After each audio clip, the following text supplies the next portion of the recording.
Hi friends, स्वागत है आप सभी का अमेजिंग हिस्ट्री चैनल में। मैं हूँ आपका दोस्त स्मिथ प्रजापति और आज आपको बताने जा रहा हूँ कि पांडव आखिरकार स्वर्ग में कैसे पहुँचे थे। यह उस समय की बात है जब यदुवंशियों का साम्राज्य समाप्त हो चुका था और उनके नाश की बात जानकर युधिष्ठिर को बहुत दुख हुआ था।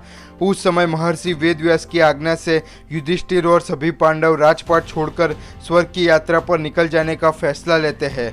उस समय युधिष्ठिर ने परीक्षित को सारा राजपाट देकर स्वर्ग की ओर निकल पड़ने का फैसला लिया था।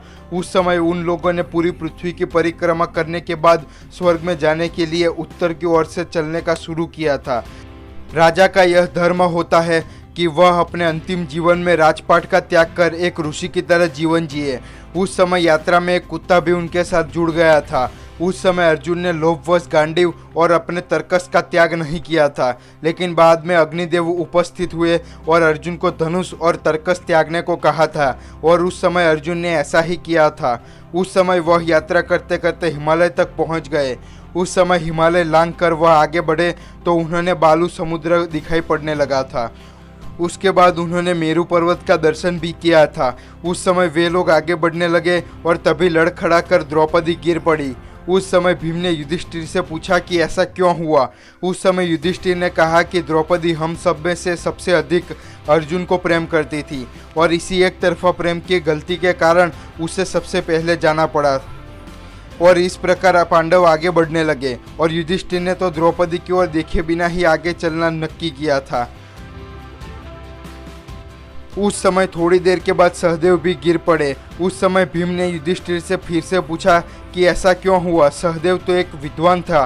युधिष्ठिर ने तब कहा कि सहदेव विद्वान तो था मगर उसे इस बात का घमंड था कि उसके जैसा विद्वान कोई हो ही नहीं सकता और इसी उसकी गलती के कारण उसे भी जाना पड़ा। कुछ देर बाद नकुल भी गिर पड़े।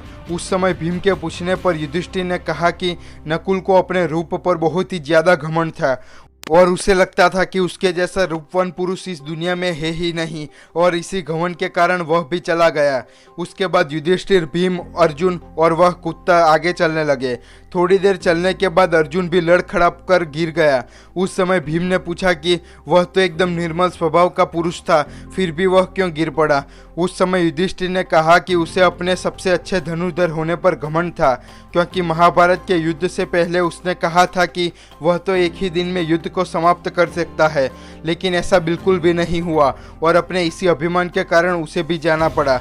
और इसके बाद युधिष्ठिर, भीम और वह कुत्ता आगे बढ़ने लगे थे और कुछ समय बाद भीम भी लड़खड़ा कर गिर गए। उस समय युधिष्ठिर ने अधमुए भीम से कहा कि तुम्हें अपने आप पर बलवान होने का बहुत ही ज़्यादा घमंड था और तुम हमेशा ही अपने बलवान होने का झूठा प्रदर्शन करते रहते थे और इसी वजह से तुम्हें भी इस तरह जाना पड़ रहा है। इतना कहकर युधिष्ठिर और उनके साथ केवल कुत्ता ही आगे चलने लगे और थोड़ा अंतर काटने के बाद ही देवराज इंद्र अपने रथ को लेकर प्रकट हो गए, क्योंकि उन्हें युधिष्ठिर को स्वर्ग में ले जाना था। उस समय युधिष्ठिर ने कहा कि द्रौपदी और मेरे भाइयों को भी मेरे साथ स्वर्ग में ले चलिए, वरना मैं भी नहीं आऊँगा। उस समय इंद्र ने कहा कि वह सब तो पहले ही स्वर्ग में जा पहुँचे हैं, लेकिन केवल तुम्हें ही शरीर के साथ स्वर्ग में आने की अनुमति दी जा रही है। उस समय युधिष्ठिर ने बहुत समझाने के बाद उस कुत्ते को भी साथ में ले चलने के लिए देवराज इंद्र तैयार हो गए थे। उस समय अंदर जाकर कुत्ते ने अपना असली रूप धारण कर दिया।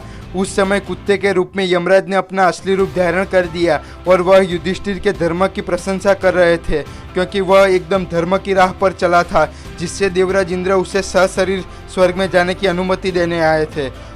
और अंत में इंद्रदेव युधिष्ठिर को अपने रथ पर बैठाकर स्वर्ग में ले गए। तो दोस्तों, यह वीडियो आपको कैसा लगा कमेंट करके ज़रूर बताएं और लाइक और शेयर करना न भूलें। नीचे दिया गया सब्सक्राइब बटन दबाकर सब्सक्राइब करना भी ना भूलें।